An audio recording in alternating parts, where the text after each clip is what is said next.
우리 지난주부터 이제 사도행전 말씀 강해 시작했습니다. 우리 사도행전은 이제 사도행전이라고도 불리지만 또 무슨 행전이라고도 불린다고 했죠. 성령 행전이다. 물론 사도도 맞고 성령 행정도 맞지만 더 정확히 본다면 사복음서에서 역사하셨던 예수께서 이제 부활 승천하신 이후에도 여전히 주님의 몸된 교회를 통해서 예수 그리스도의 말씀이 선언되어지고 예수님의 기적이 일어나는 계속적인 예수 그리스도의 사역의 기록이 또 사도행전이다라고 말씀 나누었습니다. 예수님께서는 이 사도행전, 성령행전, 이 부흥의 행전의 놀라운 역사를 일으키기 위해서 부활하고 승천하시기까지 며칠 동안 40일 동안 이 땅에 계시면서 하신 일이 있다고 했습니다. 첫 번째는 무슨 일을 하셨냐면 때로 개인에게 또 두 사람에게, 세 사람에게, 10사람에게, 11사람에게, 심지어 몇 사람에게 500명의 제자들에게 40일 동안 지속적으로 본인이 살아나신 이 몸을 가지고 계속적으로 제자들을 만나 주셨다라는 것입니다. 그 이유는 무엇이냐면 예수님의 이 몸의 부활이 역사적 사실이고 진리이고 실제적으로 일어난 사건이라는 것을 많은 증인들을 세우기 위해서 그렇게 40일 동안 지속적으로 많은 사람들에게 나타나셨습니다. 그리고 제자들은 그 부활하신 예수님을 만남으로 인해서 뭐가 바뀌었다? 그들의 가치관과 세계관이 여태까지 이 땅을 위해 살았다면 부활하신 예수님을 만나고 이 땅이 전부가 아니라 이 너머에 영혼의 더 귀한 가치가 있구나라는 사실을 이 제자들이 알게 되었고, 그렇기 때문에 그들은 증인의 삶, 증인이 원어로 보면 헬라어와 영어로 보면 증인에서 나온 단어가 뭐냐면 순교자입니다. 증언을 하다가 순교하는 삶까지 살 수 있는 그런 가치의 세계관의 변화가 일어났다라고 말씀했습니다. 그리고 40일 동안 이 제자들에게 부활하신 몸을 가지고 만나시면서 이 부활의 사실을 증인으로 세우시면서 그들에게 무엇에 대해서 말씀하셨댔죠? 너희들 다 잘 믿고 예수 믿고 천국 가야 돼, 요거 가르치시기도 했지만 이거보다 더 중요한 진리 뭐에 대해서 가르쳤다? 하나님 나라의 일에 대해서 가르쳤다. 예수님이 이 땅에 계실 때도 하나님의 나라의 복음을 전하셨고 이제 부활하시고 40일 동안도 하나님 나라의 일에 대해서 가르치셨다라고 말씀드렸습니다. 이 말씀을 통해서 우리가 알아야 할 것들, 우리가 챙겨야 할 것을 지난 시간에 나누었던 것은 예수님의 부활은 무엇이다? 역사적, 실제적 사실이다, 팩트다. 그리고 죽음이 끝이 아니라 죽음 이후에 더 영원한 것이 있고 지금 이 땅의 가치보다 더 가치 있는 것이 있다는 것을 우리는 기억하고 그 부활하신 예수 그리스도를 우리의 믿음으로 받아들이고 실제적으로 만나는 그런 경험이 있어야 한다라고 말씀드렸고, 또 우리의 신앙이 어떤 종교적 초자연적 어떤 경험을 바탕으로 한 신앙이 아니라 예수님께서 실제적으로 부활하셔서 하나님 나라에 대해서 가르치신 그 진리, 그 진리의 터 위에 우리의 믿음이 바로 서야 한다라는 말씀 나눴습니다. 이제 이번 주 수요일부터 뭐가 시작되죠? 40일간의 사순절이 시작합니다. 성경의 40일은 뭔가 다른 것들, 뭔가 하나님이 새로이 행하실 일들을 준비하는 기간, 모세의 40일, 또 정탐 40일, 예수님께서 광야에서 40일, 부활하신 후에 40일, 또 우리가 그런 기간이라는 것을 기억하고 이 40일의 기간 동안, 이 사순절 기간 동안 부활하신 예수 그리스도를 우리가 더욱더 믿음으로 붙들고 하나님의 진리 말씀 위에 굳건하게 서는, 그래서 우리 음성중앙교회가 정말 사도행전적 교회, 성령이 역사하시는 교회, 하나님의 부흥을 일으키는 그런 교회가 준비되어지는 이 40일이 되기를 주님의 이름으로 축복합니다. 그래서 제자들에게 얘들아 내가 부활했고 너희들은 이러한 하나님의 나라를 배웠고 앞으로 교회를 통해서 그리스도의 몸된 교회를 통해서 이런 역사를 일으키게 될 거야 라는 것을 이제 40일 동안 가르쳐 주셨습니다. 그런데 여기에 큰 문제가 하나가 있습니다. 여러분, 하나님의 나라는 어떤 나라라고 했어요? 딱 죽어서 가는 그런 천국의 개념을 넘는다고 했죠. 하나님의 나라는 하나님의 통치, 하나님의 다스림을 얘기하는 겁니다. 하나님의 다스림은 무엇으로 다스려지냐면 정의와 공의, 억울한 사람이 없죠. 그리고 하나님의 헤세드, 사랑으로 다스려집니다. 그러니까 사랑과 공의가 있으니까 당연히 그 나라는 뭐의 나라냐면 평화의 나라입니다. 평화가 가득하기 때문에 그 평화의 나라는 당연하게 그 통치 가운데서 생명들이 계속 역동하게 되어 있습니다. 죽는 것이 아니라 살아나는 역사가 하나님의 나라의 역사입니다. 제자들에게 너희가 그런 하나님 나라의 복음을 예수 그리스도의 십자가와 부활을 통해서 정말 이제 본격적으로 시작된 이 하나님의 나라를 너희들이 교회를 통해서 세우고 확장해 가야 한다라고 가르쳐 주신 겁니다. 근데 문제는 사도들이 그럴 능력이 있어요, 없어요? 없다라는 겁니다. 우리 장로님들, 권사님들, 집사님들, 성도님들, 청정들, 우리가 하나님 나라 세울 능력이 있습니까? 없습니다. 여러분, 우리가 정의롭고 공의롭습니까? 우리가 사랑합니까? 우리가 평화를 이룹니까? 우리가 생명을 좀 이룹니까? 그랬으면 좋겠는데 우리는 보면 미워하기도 하고 여러 가지 분란을 우리가 스스로 일으키기도 하고 갈등에 직면을 하기도 하고 사람들을 힘겹게도 하는 것이 누구의 실존이에요? 우리의 실존입니다. 근데 누구도 똑같았다라는 거예요. 제자들도 똑같았다라는 겁니다. 이러한 소명을 주셨지만, 부활하신 예수님을 만났지만, 하나님의 나라에 대해서 배웠지만, 그 하나님의 나라, 예수 그리스도의 복음을 삶으로 살아갈 수 있는 능력이 제자들에게는 있다 없다? 정확히 그들에게는 없었다라는 것입니다. 그래서 예수님께서 어떻게 하면 이러한 연약한 제자들이 하나님의 권세와 능력, 하나님의 권위와 은사를 가지고 이런 주님의 몸된 교회를 만들어가고 세워갈 수 있는가에 대해서 준비하는 것으로 말씀해 주고 계신 겁니다. 우리 사도행전 1장 4절 상반절을 함께 읽도록 하겠습니다. 자, 띄워주시기 바랍니다. 1장 4절 함께 읽어보겠습니다. 사도와 함께 모이사 그들에게 분부하여 이르시되 예루살렘을 떠나지 말고. 누구와 함께? 사도와 함께 모이셨다. 원어로는 이제 사도라는 단어가 없습니다. 그냥 수많은 예수님을 믿는 사람들과 함께 모이사. 모인다라는 것은 또 원어로는 식사하다라는 뜻을 가지고 계셔요. 그러니까 친밀하게 예수 그리스도를 믿고 부활하신 예수 그리스도를 만난 많은 사람들의 모임, 식사 중일 수도 있죠. 그런 모임 가운데 예수님께서 분부를 하셨습니다. 첫 번째, 뭐를 떠나지 말아라? 예루살렘을 떠나지 말아라 라는 것입니다. 여러분, 이스라엘 사람들에게, 지금의 유대인들에게, 유태인들에게 예루살렘은 어떤 도시입니까? 바로 이제 다윗이 정복하여 이제 하나님의 거룩한 도성을 세운 것이 예루살렘입니다. 다윗 성이 있었고, 또 그 아들인 솔로몬이 예루살렘에 뭐를 세웠어요?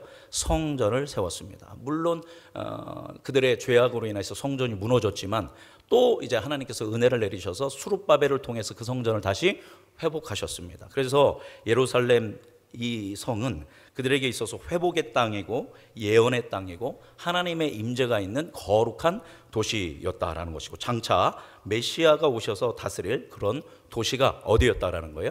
예루살렘입니다. 우리도 예루살렘 하면 왠지 기분이 좋아지는데 이 이스라엘 백성들에게 예루살렘은 너무너무 유의미한 그런 도시인 것입니다. 그런데 제자들에게도 그런 유의미한 도시였어요. 왜냐하면 며칠 전에, 일주일 전에 예수님이 뭐 할 때? 예루살렘에 입성하실 때 사람들이 옷을 펼쳐서 바닥에 깔고 종려나무를 흔들면서 예수님을 칭송하고 찬양하면서 예수님을 누구 대접했어요? 메시아로서, 왕으로서 대접했던 곳이 예루살렘이었던 것입니다. 예수님이 성전에 들어가서 성전의 그 모든 것을 뒤엎으면서 성전을 정화했지만 그런 예수님에게 대제사장과 종교 지도자들 손을 대지 못했다라는 것입니다. 제자들이 생각하기에 예루살렘은 예수님께서 메시아로서 인정받고 왕으로 등극하여 다윗의 왕가를 재건할 곳으로 제자들은 생각했었습니다. 동시에 자기들에게는 지난 3년 반 동안 예수님을 모시며 했던 그런 모든 고생들을 보상받을 수 있는 장소라고 생각했습니다. 아무래도 예수님이 왕이 되시면 적어도 한 자리는 할 거다라고 하는 그런 마음이 어디에 있었어요? 예루살렘을 향한 이스라엘 백성들의 마음이었고 또 제자들의 마음이었습니다. 그런데 지금 이 상황, 지금 제자들이 부활하신 예수님을 만나고 있는 이 상황은 전혀 그것과 그들의 기대와는 달랐다라는 것입니다. 예루살렘이 이제 누가 죽었던 도시가 된 거예요? 예수 그리스도께서 죽으셨던 도시입니다. 예수님께서는 예루살렘에서 너무나도 무기력하게 체포되고 신문당하고 채찍에 맞으셨고 심지어 십자가에 못 박혀서 처절하게 죽으셨습니다. 예수님에 대한 아픔과 고난이 다 있었던 도시가 어느 도시예요? 예루살렘이라는 도시입니다. 제자들에게 또 예루살렘은 어떤 도시입니까? 제자들이 예수님을 배반했던 도시입니다. 예수님이 체포되자 제자들은 나몰라라 다 도망쳤고 몇몇 제자들은 예수님을 부인했고 어떤 제자는 예수님을 배반했던 수치의 장소가 어디예요? 예루살렘이다라는 것입니다. 또 지금 현재로는 뭐냐면 예루살렘은 사람들이 바로 예수님을 믿는 사람들을 핍박하고 죽이려고 하는 그런 도시입니다. 예수님으로 인해, 복음으로 인해 미움을 받고 생명이 위협받는 도시가 지금 어디예요? 예루살렘입니다. 자, 그렇다면 여러분이 제자들이에요. 부활하신 예수님을 만났어요. 그러면 예수님이 얘들아 빨리 너희들은 예루살렘에서 어떻게 해라 라고 해야 돼요? 빨리 뭐 해야 한다? 도망쳐야죠. 그죠? 왜냐하면 여기는 죽음의 장소고 배반과 수치의 장소고 언제 체포돼서 고난을 당할 장소인지 모르니까 사랑하는 제자들로 너희는 살아야지. 그러니까 너희는 도망쳐라 라고 해야 하지 않겠습니까? 근데 예수님은 지금 뭐라고 했어요? 어디를 떠나지 말아라? 예루살렘을 떠나지 말아라 라고 이야기하고 계시다라는 것입니다. 자, 왜 예수님께서는 예루살렘을 떠나지 말라고 하셨을까요? 굉장히 역설적으로 이 예루살렘은 예수님이 죽은 도시이지만 동시에 예수님이 뭐한 도시예요? 부활하신 도시입니다. 죽음의 권세를 깨트리고 모든 인류에게 새 생명, 영원한 생명의 길을 열어두신 도시가 어디다? 예루살렘이다라는 것입니다. 또한 예루살렘은 제자들이 부활하신 예수님을 뭐한 도시예요? 다시 만난 도시입니다. 부활하신 예수님께서는 제자들을 만나서 뭐 하셨어요? 야, 니들 어떻게 이렇게 배반하냐? 이 나쁜 놈들 하면서 꾸중하시지 않으셨어요. 그들을 위로하셨고 그들의 연약함을 인정해 주셨고 그들의 잃어버린 소명과 사명을 뭐 하셨어요? 회복하도록 하셨던 도시가 어디냐면 바로 예루살렘입니다. 즉 소명과 사명을 회복하는 도시였다라는 것입니다. 또한 예루살렘은 메시아에 대한 예언이 성취되어지는 도시라는 것입니다. 예수님을 통해서 죽음이 생명으로, 절망이 소망으로, 멸망이 구원으로 전환된 도시가 어디에서 일어났다라는 겁니까? 예루살렘이라는 도시에서 일어났다라는 겁니다. 매우 역설적이지 않습니까? 제자들에게 있어서 가장 큰 아픔의 장소이고 가장 큰 두려움과 걱정의 장소이고 그들의 인생이 실패를 한 쓴맛을 경험한 장소입니다. 바로 그곳에서 예수님께서는 가장 큰 은혜와 구원과 사랑을 경험하게 하셨다라는 것입니다. 이것을 이제 놀라우신 은혜라고 할 수 있는 것이죠. 이 말씀을 우리의 삶에 적용해 본다면 어떨까요? 때로 우리는 정말 고통의 자리, 또 두려움의 자리, 실패의 자리에 있을 때가 있습니다. 그것이 장소가 아니고 시간일 때도 있고 여러 가지 상황일 때도 있습니다. 그런데 우리는 주님께 부르짖어도 마치 주님은 뭐하지 않는 것 같아요. 응답하지 않는 것 같고 침묵하시는 것만 같은 그런 상황에 놓일 때가 있다라는 것입니다. 그러나 그런 상황 가운데서 끊임없이 우리가 믿음의 눈을 들어 주님을 바라보고 주님을 의지하며 나아갈 때 주님께서 바로 그 고통과 고난과 실패와 두려움과 걱정의 장소를 은혜의 자리, 구원의 자리로 변화시켜 주실 줄 믿습니다. 인간관계든 여러분이 하는 일이든 어떤 시간적 개념이든 어떤 장소이든 그래서 여러분이 실패하고 좌절하고 무너졌을 때 그것을 회피하고 도망치려 하지 말고 우리는 누구를 붙들고 부활하신 우리 주 예수 그리스도를 붙들고 믿음으로 나아갈 때 그 절망의 자리를 영광의 자리로 변화시켜 주시는 분이 우리 주 예수 그리스도인 줄 믿습니다. 그 믿음으로 살아가는 우리 되기 바랍니다. 바로 그것이 첫 번째 예루살렘에 머물라라는 의미입니다. 그것도 중요하지만 더 중요한 의미가 있습니다. 그렇다면 왜 이 예루살렘을 떠나지 말아야 합니까? 4절 하반절에 그 답이 나와 있습니다. 자, 읽어볼까요? 내게서 들은 바 아버지께서 약속하신 것을 기다리라. 어디에서? 예루살렘에서 내가 얘기했던 거, 아버지께서 뭐 한 거를 약속하신 것을 기다려라 라고 이야기합니다. 즉 예수님께서 하나님을 붙들고 하나님을 의지해서 하나님께 기도해서 약속해 주신 것이 있습니다. 그 약속이 성취되는 장소가 바로 예루살렘입니다. 그 약속은 무엇입니까? 우리 5절 말씀 읽어보겠습니다. 5절 읽어볼까요? 요한은 물로 세례를 베풀었으나 너희는 몇 날이 못되어 성령으로 세례를 받으리라 하셨느니라. 아멘. 요한은 물로 세례를 베풀었지만 너희는 며칠이 지나면 무엇으로 세례를 받을 것이다? 성령으로 세례를 받을 것이다 라고 이야기했습니다. 자, 여기 주어를 보면 내가 누구에게? 아버지께서 약속하신 것을 주신다. 성령이죠. 누가 나오고 있습니까? 내가는 누구예요? 성자 하나님인 예수 그리스도입니다. 아버지는 누구예요? 성부 하나님 아버지입니다. 약속하신 것은 누구예요? 성령 하나님이신 것입니다. 성부, 성자, 성령 삼위일체 하나님의 그 놀라운 은혜, 특별히 예수의 영이시자 하나님의 영이신 성령께서 충만히 제자들 가운데 임하실 것으로 약속되어진 장소가 어디라는 겁니까? 바로 이 예루살렘이다라는 것입니다. 예수님께서 끊임없이 약속해 주셨죠. 우리 잠깐 우리 말씀을 한번 찾아보도록 하겠습니다. 요한복음으로 가볼까요? 요한복음 14장입니다. 요한복음 14장 16절 찾아보도록 하겠습니다.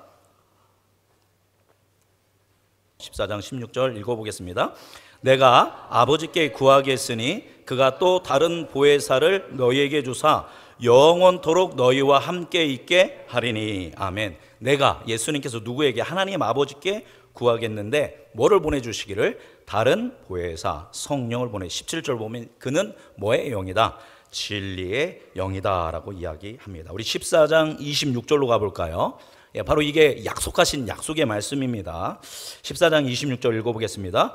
보혜사 곧 아버지께서 내 이름으로 보내실 성령, 그가 너희에게 모든 것을 가르치고 내가 너희에게 말한 모든 것을 생각나게 하리라. 아멘. 보혜사 성령께서 예수님께서 제자들에게 가르쳤던 것을 다 생각나게 하실 것이다.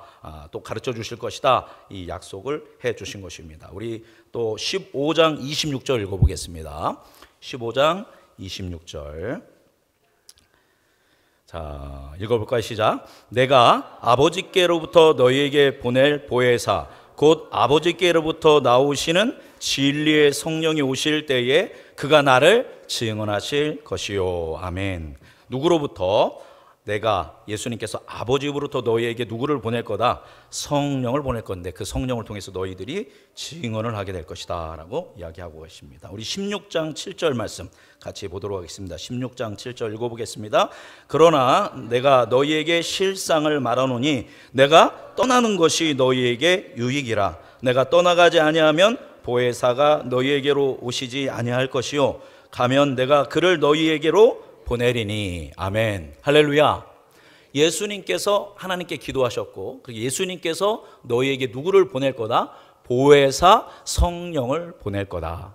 내가 이곳에 있을 때는 너희가 받지 못하지만 내가 너희를 떠나게 되면 너희를 돕는, 생각나게 하는, 너희가 나를 증언할 수 있는 능력을 너희에게 주실 누가 임할 거다?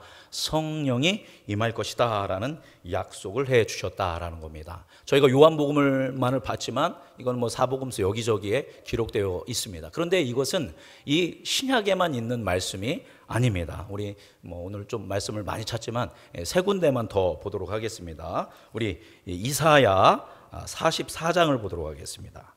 이사야 44장 1절에서 3절 말씀을 볼까요? 구약성경 1021페이지입니다.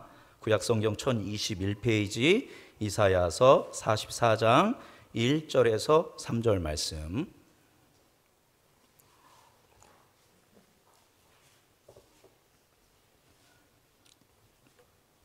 자, 함께 읽겠습니다.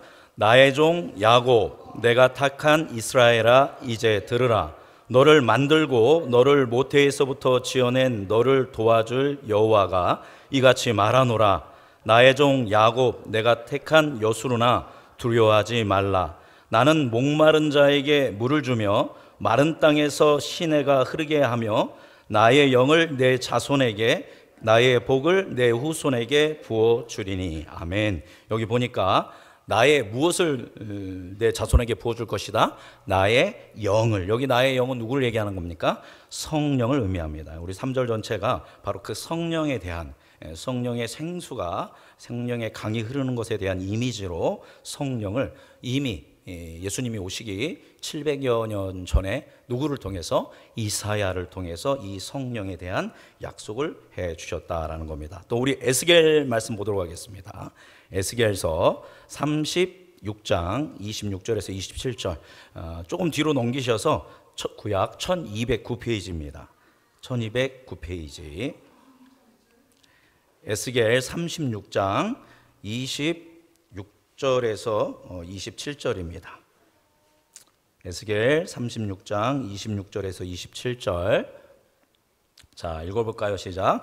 또 새 형을 너희 속에 두고 내 너희에게 주되 너희 육신에서 굳은 마음을 제하게 하고 부드러운 마음을 줄 것이며 또 내 영을 너희 속에 두어 너희로 내 율례를 행하게 하리니 너희가 내 규례를 지켜 행할지라. 아멘.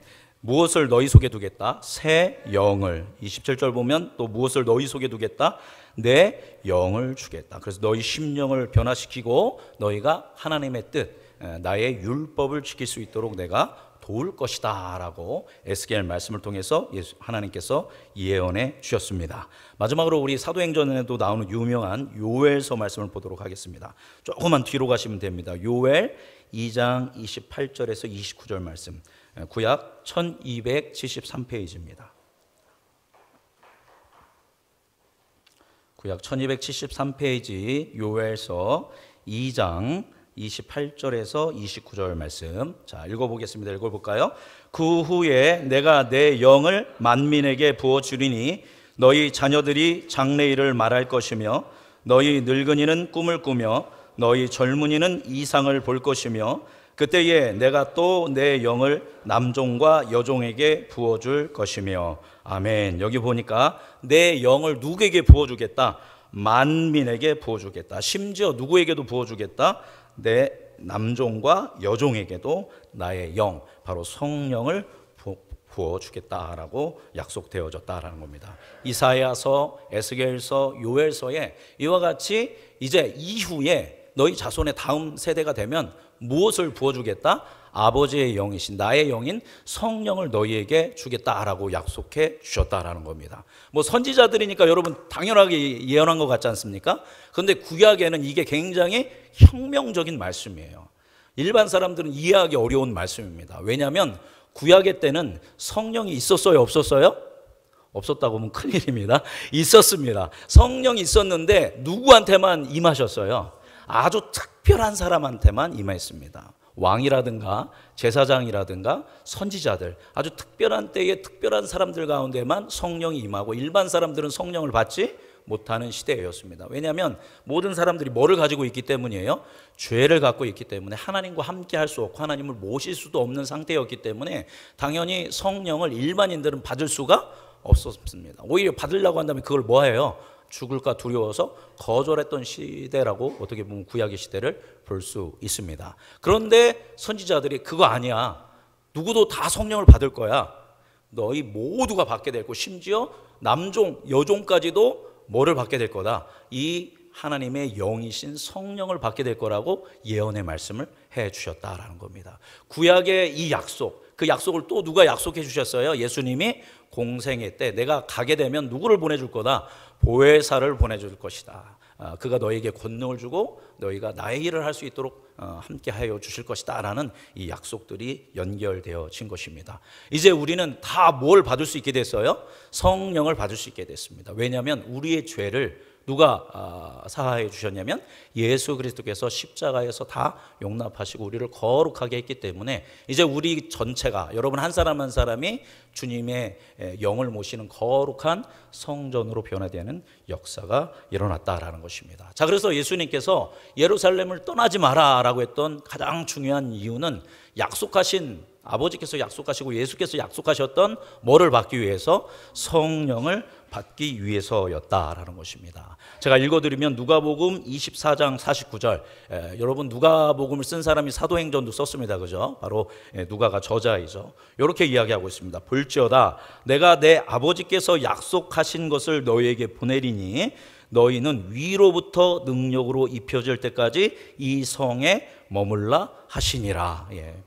동일한 말씀이죠. 무엇으로 입혀질 때까지? 하늘의 위로부터 능력으로 입혀질 때까지 이 성에 머물라라고 이야기하고 계시다라는 것입니다. 즉 예수님께서 제자들에게 너희들이 이제 놀라운 사역과 놀라운 하나님의 나라의 일을 할 것인데 그러하기 위해서는 먼저 제자들의 내면이 치유되어지고 회복되어져야 하고 바로 그 예루살렘이라는 곳에서, 그리고 중요한 것은 무엇을 받아야 한다? 아버지의 영이자 아들의 영인 바로 신실하신 하나님께서, 예수께서 약속해 주신 뭐를 받아야 한다? 성령을 받아야 한다. 성령을 받을 때 제자들에게 뭐가 생깁니까?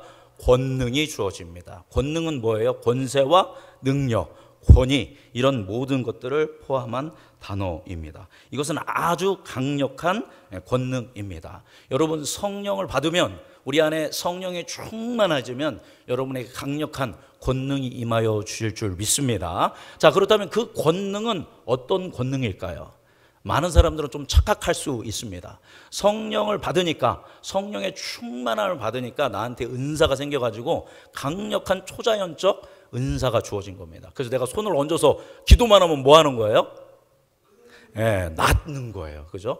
그래서 제가 설교를 하면 뭐 몇 명이 돌아와요. 제가 막 시장에 가가지고 여러분 예수 믿십시오 했더니, 시장에서 했더니 뭐 거기서 있던 사람들이 뭐 3,000명도 막 오고 5,000명도 오고, 우리는 이런 거를 기대합니다. 이게 뭐의 능력이라고 생각해요?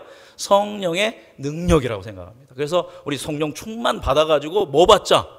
권능 받자. 권세와 능력 받아가지고 이 초자연적인 역사로 교회를 세우고 교회를 확장하고 놀라운 일을 행하자라는 그런 기대감을 갖습니다. 여러분, 성령님이 임하시면 그런 역사가 일어납니까? 안 일어납니까? 분명하게 일어납니다. 그죠? 그런데 그것을 성령의 능력이라고, 그것을 하나님의 권능이라고 하면, 그죠? 딱 그렇게 정의하면 큰 문제가 발생하게 됩니다. 그건 아주 하나님의 놀라운 권능 중에 작은 일부이다라는 겁니다. 여러분, 제자들 다 어떻게 됐죠? 증언하다가 어떻게 됐다? 순교했다라는 겁니다. 여러분, 권능이 있으면 순교해야 돼요? 계속 살아 있어야 돼요? 계속 살아 있어야죠. 딱 죽이려고 하면 갑자기 초자연적으로 쉥 하고 사라지고 딴 데로 가는 거예요. 또 죽이려고 하면 쉥 하고 또 딴 데로 가야 돼요. 그게 초자연적인 거잖아요. 그게 권능이잖아요. 근데 목을 대라해서 목을 치는데 그냥 조용히 있다가 목을 탁 쳐서 죽어요. 거꾸로 십자가에 못 박혀서 죽어요. 껍질이 벗겨 죽어요. 제자들이 증언을 하다가 처절하게 죽는 거예요. 이 사람들이 뭐를 받은 사람인데? 성령의 능력을 받은 사람들이 왜 그렇게 죽냐고요. 그냥 훅 불어가지고 날려버리고 이러야죠. 그죠? 그러니까 여러분, 우리가 개념을 잘 잡아야 합니다. 성령이 임하시면 분명하게 우리는 뭐를 받아요? 권세와 능력을 받습니다. 그렇다면 그 하나님의 권세와 능력은 뭘까요? 한마디로 얘기한다면 그것은 바로 예수 그리스도를 나의 무엇으로 믿는 거예요? 구원자로 확고부동하게 믿는 믿음의 권능인 줄 믿습니다. 여러분, 우리가 예수님을 나의 구원자로 믿을 때 이전에 2000년 전에 이미 십자가에서 나를 구원하셨고, 지금도 나의 삶이 어렵고 힘들 때마다 나를 구원하시고, 나의 사후에도 나를 구원하시고, 결국 이 땅에 다시 오셔서 하나님의 완전한 나라를 이루심으로 그 구원을 완성하실 분이 우리 주 예수 그리스도인 줄 믿습니다. 여러분, 정말 믿으시나요? 이 믿음이 있다면, 이 믿음이 있는 사람의 삶은 뭐가 나타난다라는 거예요? 권능이 나타난다라는 겁니다. 아무리 어려운 일이 일어나도, 아무리 속상한 일이 일어나도, 아무리 억울한 일이 일어나도, 아무리 고난받아도 쉽게 흔들려요? 안 흔들려요? 안 흔들려요. 아, 예수님이 안 계신가 봐. 나 힘든 거 보니까. 아, 예수님은 저 멀리 침묵하시나 봐. 이렇게 되는 겁니다. 그 사람에게 지금 뭐가 없는 거예요? 성령의 충만함이 없는 것입니다. 그러나 성령의 충만함으로 하나님의 권능을 입으면 상황이 이렇든 저렇든 흔들리지 아니하고, 나의 구원자는 누구다? 예수 그리스도라는 것을 확고부동하게 믿고, 그래서 고난 가운데도 감사하고, 어려운 상황 가운데도 감사하고, 그 하나님을 감사하는 것에서 끝나는 것이 아니라 사람들에게 뭐 하기 시작해요? 증언하고 전도한다라는 겁니다. 내가 지금 이렇게 힘들고 어렵지만 나에게는 기쁨이 있어. 나 안에는 감사 있어. 왜냐하면 나는 누구를 믿기 때문에? 예수 그리스도를 믿기 때문에. 죽으시고 부활하시고 우리에게 영생을 주시고 하나님의 그 영원한 나라, 하나님의 다스림을 나의 삶 가운데 이루시는 분이 우리 주 예수님이야 라고 믿는 사람들은 권능 있는 삶이고, 그런 사람이야말로 세상이 감당할 수 없는 그리스도인인 줄 믿습니다. 그래서 여러분, 착각하지 말아야 돼요. 말하자면 우리 목사님, 성령 충만한 목사님 되게 해주십시오. 제가 우리 권사님, 장로님들 위해서 기도할 때도 성령 충만한 장로님, 권사님들 되게 해주십시오. 이건 뭐냐면 우리 목사님이, 우리 장로님, 우리 권사님, 우리 청년들이, 우리 성도님들이 뭐한 사람이 되게 하여 주옵소서. 온전한 건강한 믿음을 갖는 사람들 되게 하여 주옵소서. 모든 상황 가운데 흔들림 없이 믿음을 가지고 나아가게 하시고, 그래서 하나님의 뜻을 이루며 하나님의 영광을 나타내는 삶이 살 수 있도록 도와주옵소서. 그렇게 우리는 기도해야 한다라는 것입니다. 여러분, 성령 하나님은 예수님을 향한 믿음을 갖게 강하게 해주십니다. 성령 하나님은 성경 말씀을, 예수 그리스도의 말씀을 기억나게 해주십니다. 성령 하나님, 우리가 성경을 읽을 때 진리를 깨닫게 해주십니다. 성령 하나님은 여러분을 위로하고 격려하십니다. 물론 성령 하나님은 우리에게 초자연적인 은사와 능력을 주시기도 합니다. 그런데 여러분, 초자연적 은사와 능력은 우리 말고도 어디에서도 일어나요? 타종교에서도 일어납니다. 제가 티벳에 전도여행 갔다 왔다고 했죠. 거기 티벳 승려들은 공중 부양을 합니다. 그리고 뭐 전생을 본다고 하면서 사람의 이야기를 다, 인생을 다 맞추고 놀라운 그런 초자연적인 역사를 보입니다. 힌두교도 마찬가지고 불교도 마찬가지고 치유와 회복, 이런 초자연적인 역사는 다 종교에도 있다라는 겁니다. 어떻게 타 종교에 그런 역사들이 있어요? 거기서 어떤 영이 역사하고 있습니까? 악한 영이 역사하고 있기 때문입니다. 사단도 광명한 천사와 같이 기적을 일으킨다라는 겁니다. 그런데 우리도 성령을 통해서 그런 초자연적인 역사가 일어납니다. 그러면 그 종교와 우리와의 차이는 뭡니까? 바로 구원자이신 누구를? 예수 그리스도를 정말로 믿고 있느냐, 그분을 나의 구주로 받아들이고 참된 구원의 세계, 생명의 세계로 나아가느냐, 나가지 않느냐, 이게 가장 큰 차이이다라는 것입니다. 자, 그래서 성령으로 입어서 성령을 통해서 우리가 권능을 받는다라는 것은 누구에 대한 믿음? 예수 그리스도에 대한 강력한 믿음. 그래서 죽음을 불사하고 우리를 구원기 위해 또 이 땅 가운데 하나님의 나라를 세우기 위해 죽으시고 부활하신 예수 그리스도를 증언하는 믿음이다라는 것입니다. 자, 우리 오늘 사도행전 1장 8절 말씀 같이 읽어보겠습니다. 사도행전 1장 8절 읽어볼까요? 시작. 오직 성령이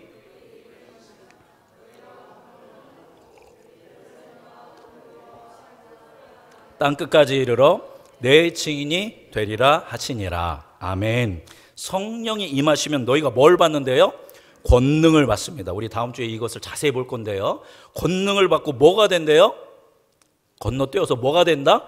증인이 된다라는 겁니다. 뭐에 대한 증인이 된다? 예수 그리스도가 우리의 구원자이시며 예수 그리스도를 통하여 이 땅 가운데 정의와 사랑과 평화와 생명의 하나님의 통치, 하나님의 다스림이 시작되어졌다라는 것을 이 사람들이 뭐 했어요? 증언했습니다. 말로만 증언한 것이 아니라 주님의 몸된 교회가 어떻게 살아가는지를 세상에 보여주었다라는 것입니다. 그러니까 우리가 성령 받으면 초자연적 능력 받아서 막 이거 자랑하고 하는 게 아니라, 우리가 성령 받으면 내가 기도하는 거 예언하고 그래서 다 맞추고 이루어지는 게 아니라, 성령을 받으면 우리는 뭐를 받게 된다고요? 권능을 받고 뭐가 되는 거예요? 증인이 되는 겁니다. 누구의 증인?